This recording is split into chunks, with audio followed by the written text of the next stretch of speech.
Saudara, kita juga sudah bersama dengan pengamat politik Trias Politika, Agung Baskoro. Selamat pagi, Pak Agung. Pagi, Mbak Okta.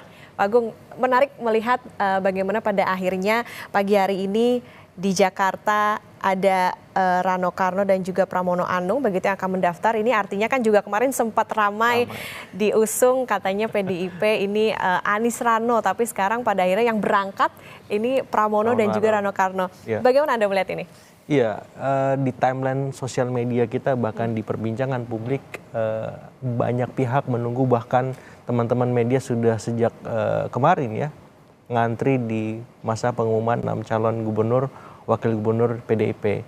Cuman sayangnya memang untuk Jakarta ini ditunda bersama beberapa daerah yang lain. Nah, kejutan itu yang saya kira akhirnya mengemuka sekarang, dan sedikit banyak di timeline kita sudah ada informasi bocoran, dan itu saya lihat menjadi dalam tanda petik agak anti klimaks karena yang mendaftarkan ini Pramono dan Rano.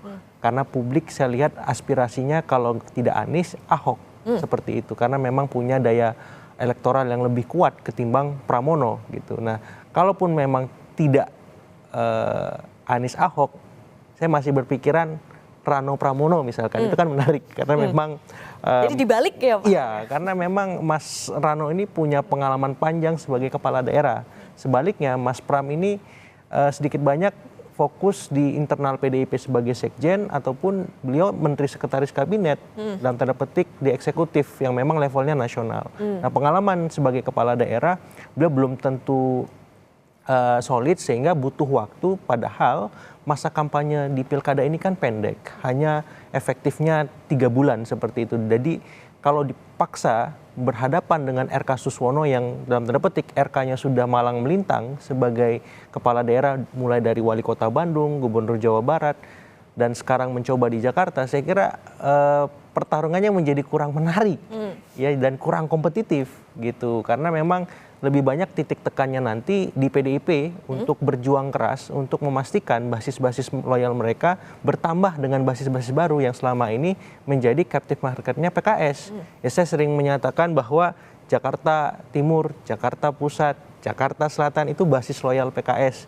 Walaupun tetap ada irisan dengan PDIP, tapi karena PDIP-nya di sini sama-sama kader, otomatis ceruk pemilih ini tidak meluas. Ya, stuck ataupun stagnan kalau memang tidak ada inovasi-inovasi politik yang bisa dikapitalisasi dari dua figur Pramono dan Rano seperti itu. Karena ini pertarungan pilkada, ujungnya di kandidat, partai hanya mengantarkan saja, memberikan tiket, setelah itu kandidatnya yang akan bermanuver, berinovasi, dan melakukan kampanye-kampanye persuasif sehingga bisa menarik pemilih seperti itu. Oke, baik.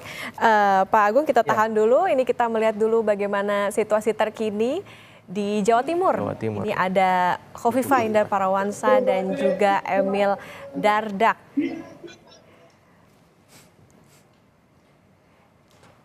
Rame ini ya, semuanya bergerak. Seru. Jawab.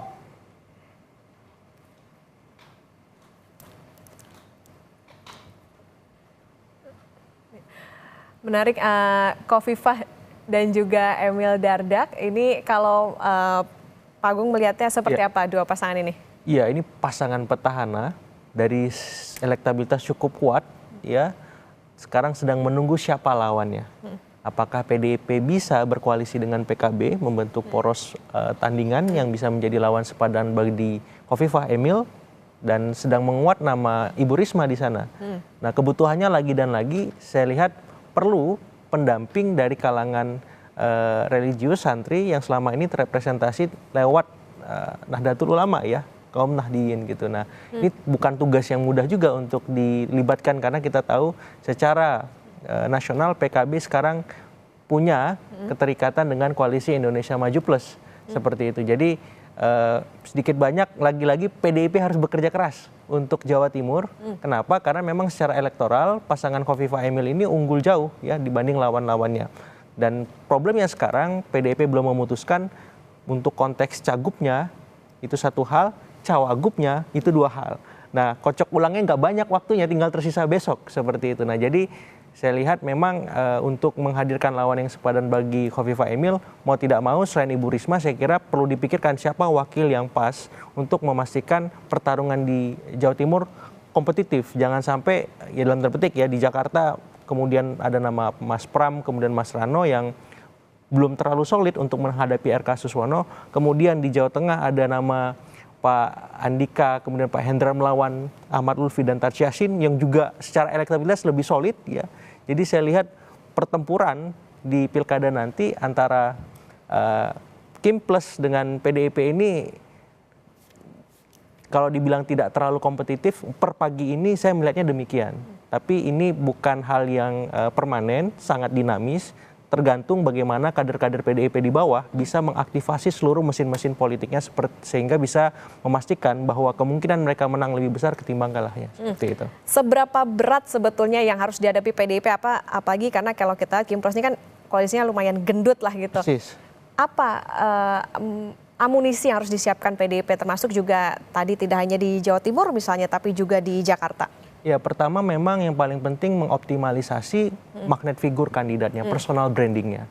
Ya, dalam ambil contoh Mas Pramono, kemudian Mas Rano gitu, bagaimana kemudian mereproduksi, mengkapitalisasi, mengoptimalkan, bahkan memviralkan prestasi yang selama ini mereka lakukan sebagai menteri, sebagai sekjen partai, atau sebagai gubernur Banten, bupati di Provinsi Banten, sehingga publik tahu bahwa kandidat ini punya rekam jejak. Begitu juga dengan Pak Andika Perkasa sebagai Panglima, kemudian Pak Hendra Prihadi yang begitu banyak prestasinya sebagai Wali Kota Semarang, pun nanti ketika di Jawa Timur Ibu Risma menjadi Wali Kota Surabaya, Menteri Sosial. Jadi mengkapitalisasi rekam jejak mereka, karena itulah esensi pertarungan di pilkada.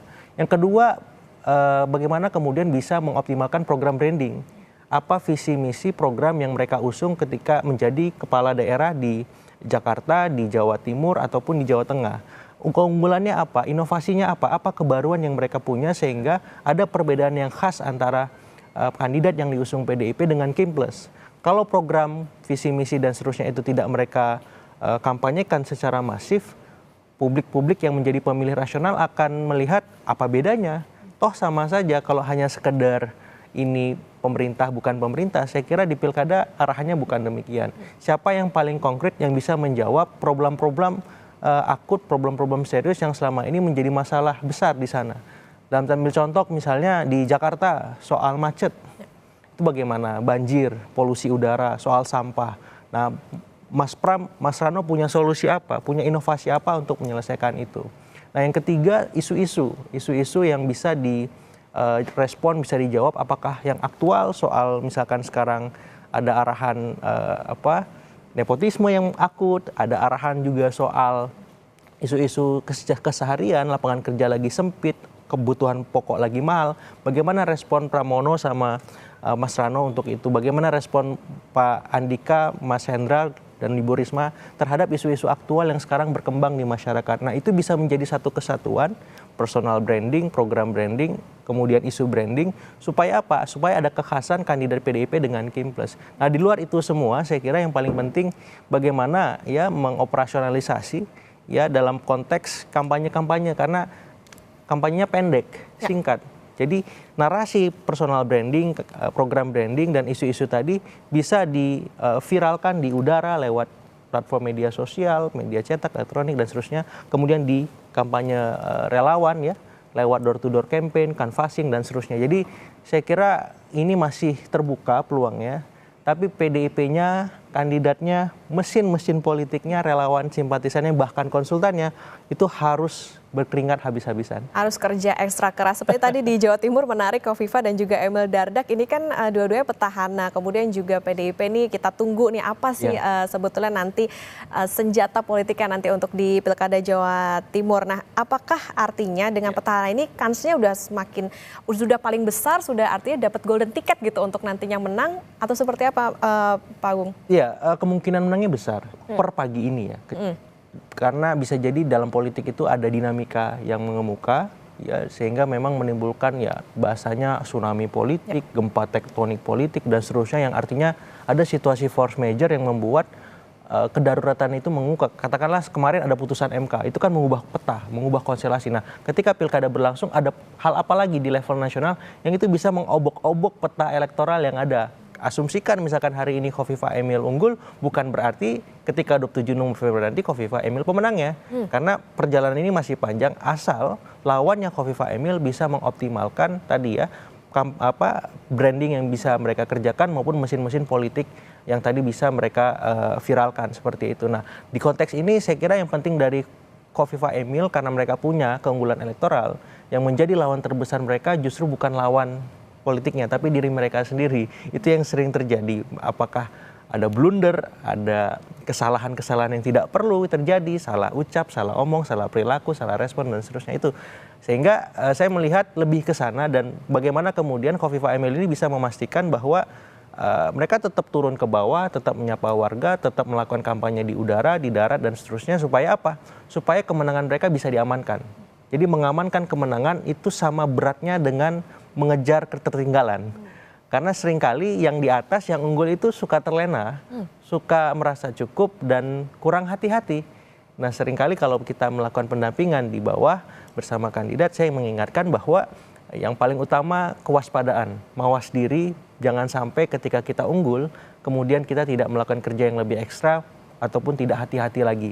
Nah Khofifa Emil ataupun dalam konteks Ahmad Lutfi bersama Taj Yassin ataupun nanti RK Suswono, yang paling penting bagaimana mereka tetap ada mindset hati-hati, mawas supaya tidak jumawa, karena peta politik kita dinamis walaupun kelihatannya tenang, adem gitu ya, semuanya bisa berubah, apalagi Jakarta, semua informasi itu berlangsung dengan cepat, pesat, dan kalau tidak direspon dengan hati-hati karena banyak kesalahan, dan akhir-akhir ini Pak RK lagi rame juga sering melakukan klarifikasi dan itu sangat-sangat prinsip dan vital. Kalau tidak secara terkontrol beliau memastikan bagaimana meresponnya dengan bijak seperti itu. Termasuk kalau di Jawa Timur ini kan bisa kita katakan kandang banteng gitu. Betul. Itu pengaruhnya seberapa besar untuk saat ini? Karena kalau kita mengingatkan Khofifa Emil Dardak ini petahana, tapi jangan dijawab dulu Ya, Pak Agung. Kita siap. akan kembali usai jeda. Jadi saudara tetaplah di Breaking News Kompas TV.